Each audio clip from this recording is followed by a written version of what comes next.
Any kind of severe brain injury, we need to probably rethink about that. Sometimes you don't know, you don't figure it out until you get on. You don't really want to do dissections because you're going to be putting blood in at a high rate, and you may even make that dissection bigger. You know, have we ever done it? Of course we've done it. And we've actually done it recently with a pretty good success rate. Because you are giving it retrograde, and oftentimes the dissection happens because you have antegrade blood coming around the aorta. It has a break, it fills that sac, dissects. When we get on Ecmo, if we're on venous or femoral, we're going backwards. And so we still will get pretty good flow to the heart and can keep the heart working well. But we do have to eventually go in and fix that. Sometimes we can do a stent. We've done, and that's what the last one was. We had a dissection that we were able to go in and stent, and that closed it. Lots of people. I mean, this is really a team effort. We have to play well with our other colleagues. So there's going to be physicians, numerous sometimes, perfusionists or an Ecmo specialist, bedside nursing, respiratory therapists, and it's really important that we all communicate well, because things that you do will affect me and things that I do will affect you.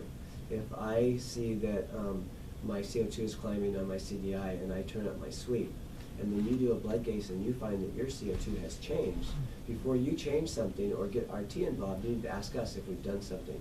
Hopefully we'll communicate that to you, but it works both ways.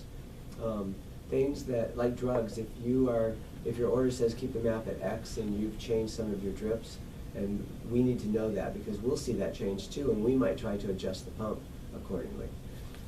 Sometimes if we'll have drugs going where the answer is to adjust the drug, but if we don't know it's going, we don't know if we have that option.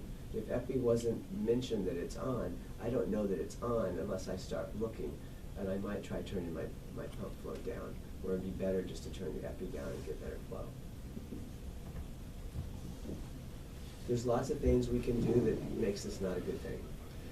We have a huge foreign surface. Every time blood touches foreign surface, it wants to fly, it wants to activate. So we activate a lot of complement. We talk platelets into activating. They get somewhere, stick, they find friends, our platelet counts start falling. And so it's not benign, it's huge.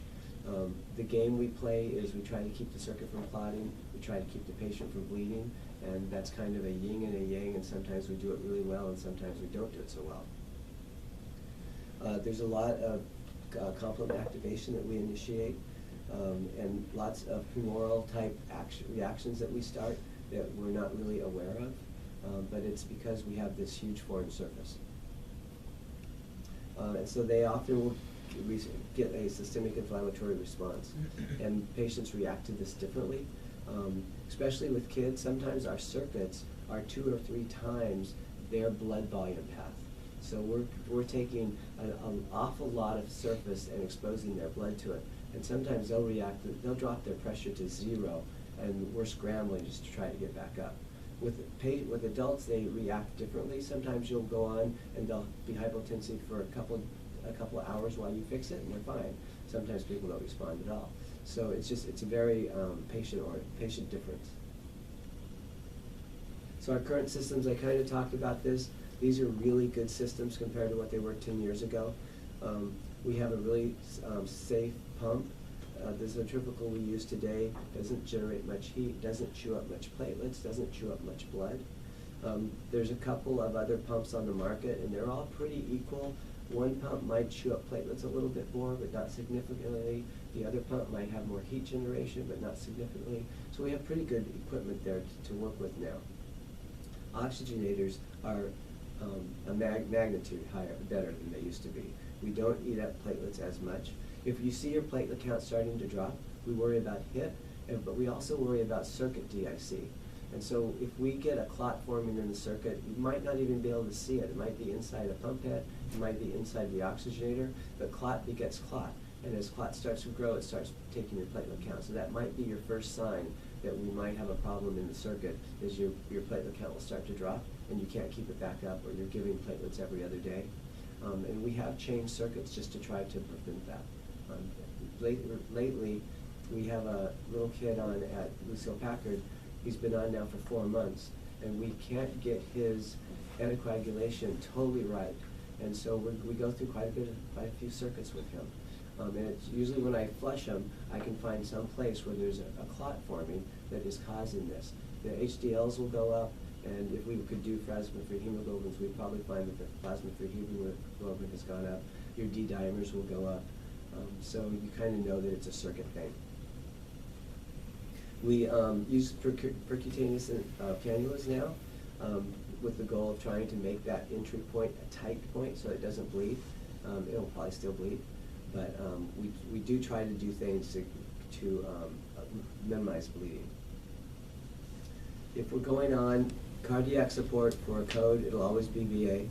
Respiratory might be VV if we know for sure it's just lungs. Heart's really good, we'll go on VV. But sometimes what happens is the lungs aren't good. We don't know it, we haven't seen the patient before. They come to the ER, they have really poor gases, their heart looks sluggish, and we don't know what the problem is. So in that kind of case, we may go on to VA and then later switch to VV. And it's a case where the lungs are putting out such poor oxygenation that the coronaries see unoxygenated blood and the heart just doesn't have enough oxygen to beat well. If we're in a code situation, we'll always go VA because we don't really know what's going on. So with the VV Ecmo, the thing to remember about that is you must have a heart. If you don't have a good heart, you can't do VV because we aren't helping the heart at all. All we're doing is taking venous blood in, making it really nice and red, and sticking it back in the body. So you have to have a functioning heart. So if you're on VV Ecmo and your heart stops, we have a problem. We have a full code. If you're on VA Ecmo and the heart stops, not a problem. We're on VA Ecmo. We're totally supporting the patient. And we have had patients in the past where we had this one female that delivered and had an allergic reaction to the anesthetic, and her heart went standstill for 2 days. We had her on ECMO. We thought there would be a problem because of clot, and when her heart started beating, she didn't have clot. It was just amazing. But so we can have hearts that totally stop. We don't like it because we don't want it to distend. Starling's law, but if you stretch it too far, it won't work well. So that's part of what we're thinking about when we're on ECMO, is we're going to really look at the heart. TE will be your favorite friend, or echo, so that you can actually see that we're draining well and keeping the heart compressed. You'll want to see a rhythm. It doesn't have to be a regular rhythm. It might be an art line that ejects every 3 or 4 beats. That's okay. It's just so that we know it ejects, and that way we know that the heart's not going to distend.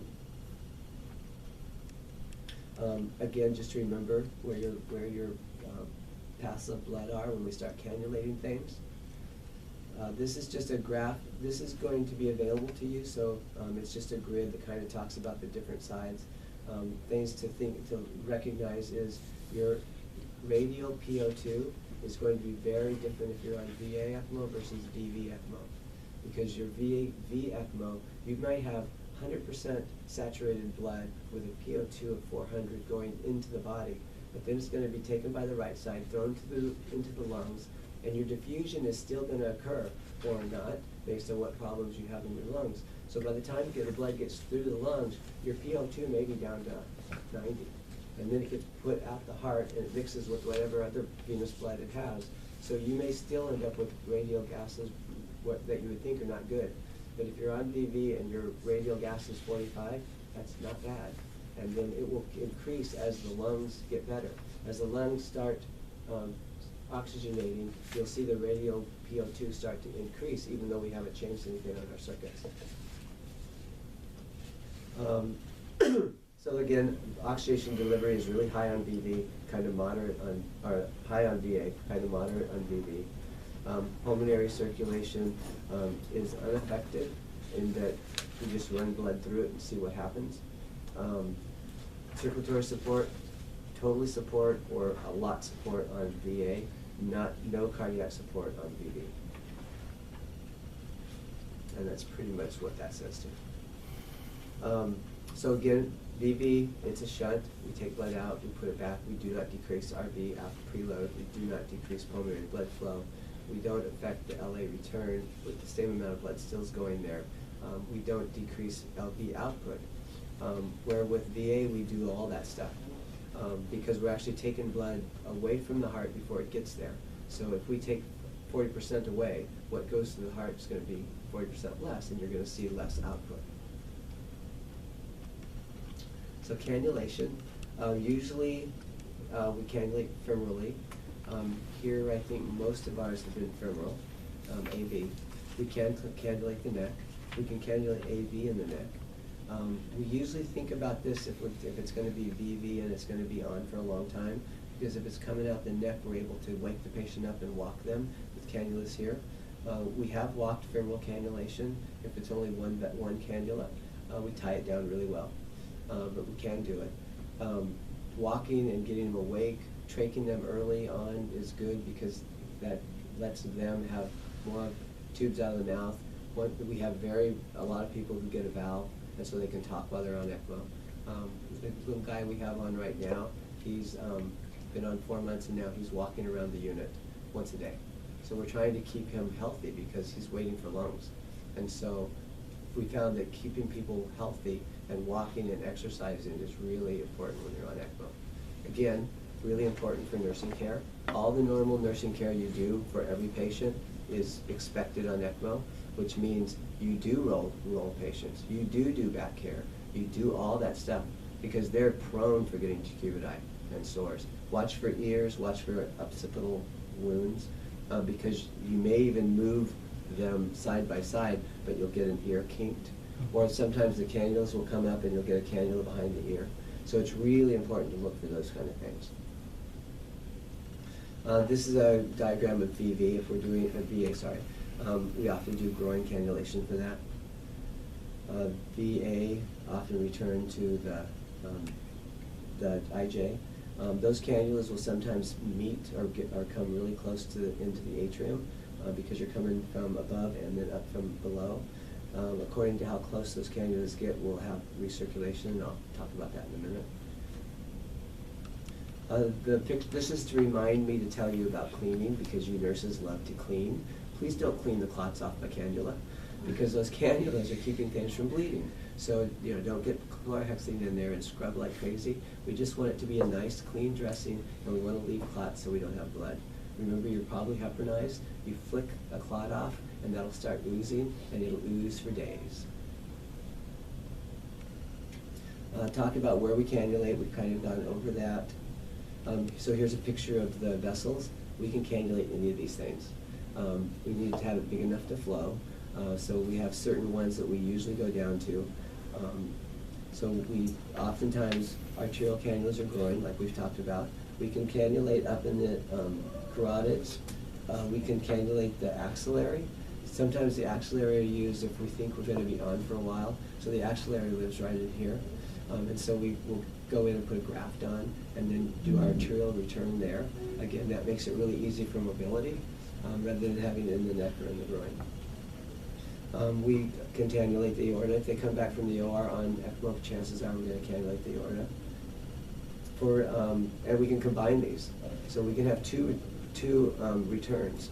And sometimes that will happen if you don't have good vessels and you can't get a good cannula in. You might put a smaller cannula than you want, and then you can't return enough, and you'll notice that with your gases. Or you might go VA or VV and find you need an A, and so then you could go up to the carotid and add an A to your circuit to help create a better mixing. With the venous, same thing. We can cannulate lots of different places. Femorally is a go-to #1 probably. Jugular, we can do IVC, SVC, or we can do a single stage in the atrium, and those will come out your incision. Or we can combine them. The main thing is we want to watch the heart. No matter how we cannulate, we want to make sure the heart is not distended. And so what we can do is we can punch a hole in the atrium, cause an ASD. That way the left side can decomp to the right side. We can also augment the rejection. We did this recently. We had an impella in, and so that was a way of trying to help pull blood out of the ventricle so that it doesn't distend. Sometimes you just need to add cardiotonics and help that heart beat, especially if it's a VA and you need to keep the heart beating. There can be hypotension. We need to watch for all of these. So our maps will probably be in the 70s to 80s. That's so that we can flow easily. If they get too high, our flow goes down. We want to watch whether we're clearing acidosis, whether we're clearing lactate. And we want to watch it to see that the cannulas are appropriately sized and positioned. In movement, you can change cannula positioning. That's why it's good to mark a cannula and have an idea of what it looks like, so that at the end of the day you know that we haven't moved it. Hemostasis is probably the things we deal with most, whether we think we're enough, whether we think we're not enough, whether we're too much. Oftentimes we don't know. We have just a rule of thumb that if we're on Ecmo and we're giving heparin, we're going to probably start out 160, 180 range, based on flow and based on what is happening. If the cannula is bleeding profusely and we're putting in a unit every couple hours, well, that's not going to work. So if they can't easily fix that ooze, we'll probably come off on heparin. We can come completely off on heparin, and we've had patients on Ecmo with no heparin for weeks at a time. The trick is to make sure we flow. So if you don't have heparin on, things that you really have to be very careful about is your volume status. And so you'll hear us talk about negative pressures, and that's what the negative we see in our line. The more negative we have, the harder it is to flow, the more work the pump's trying to do. Or the less volume we have, and the pump is having to suck the volume, in a sense, suck the volume out. So like some of the things that will happen is you have a nice big atrium and your cannula is set in the middle of your atrium, your negatives here are going to be low. As the volume decreases and that volume around the cannula gets smaller, your negatives are going to go up because there's not as much volume there. There's also not a CVP pressure kind of help pushing the blood towards you. So that's kind of a clue. As your CVP goes down, you're going to finally hit this place where we say, oh, we need volume, we're chattering, or we're cavitating, because we've come down to the point where there's enough vacuum that now that the walls of the atrium are sucking around the cannula, and then we can't flow. And if we have it happen severely and we don't have heparin on, we can stop the pump long enough that everything clots. Usually what happens is the membrane. There's a huge surface area there. And so there's lots of surface area and enough blood in there that it's activated if it stops, and then it'll clot very quickly. So that's when we start getting nervous. Is we're saying we need volume, we need volume, we need that right now. It's because we're worried that we might clot our circuit.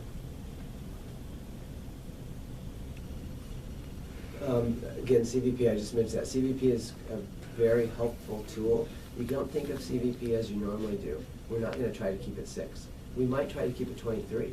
It's according to what that CVP needs to be for where our cannulas are and based on the volume status of the patient. So we'll find that. You'll almost always get these patients back with a pretty good CVP because we've been kind of in a code situation. We've either constricted them so they have a lot of volume in a small area, or we had to give a lot of volume. And now, while we're on ECMO, our next goal will be to dialyze or to diurese. So we may have CVVH hooked up, we may have dialysis hooked up, we may just be given a lot of Lasix. And so, because that's probably the next goal, especially if it's lungs, the goal is to dry the lungs out, try to get them back to working again. So sometimes once you get on ECMO, your goal is just to get rid of volume. And our goal is to have enough volume to flow, so sometimes we hit an impasse there. And so we'll be talking a lot about what we need to flow. You have to also think sometimes they'll become very edematous, and you want to try to get that volume out. Well, if you take 1,000 cc's off really quick, that didn't come from interstitial.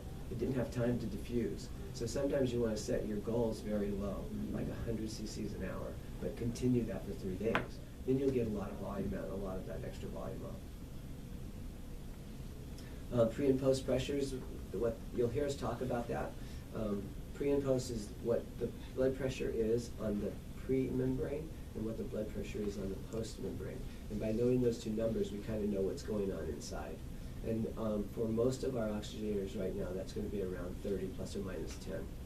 If that starts to widen, say it gets to 70, we have clot forming because for some reason our blood's not getting through as easy as it used to. At the same time too, if those go up together, that means it's past the oxygenator. So we might have a kink in the cannula. We might have a clot forming in the cannula. So we use that to help diagnose problems. Same with our negative pressure, and we mentioned it tells us how much work we're doing to flow. We're mixing cardiac output with the pump and cardiac output of the patient, and sometimes if we're waiting for the heart to heal itself, you'll see those two start competing with each other. And so this is what kind of good VA ECMO looks like. We're draining femorally, venously, we're going back femorally, arterially, and we're able to pump clear up to here.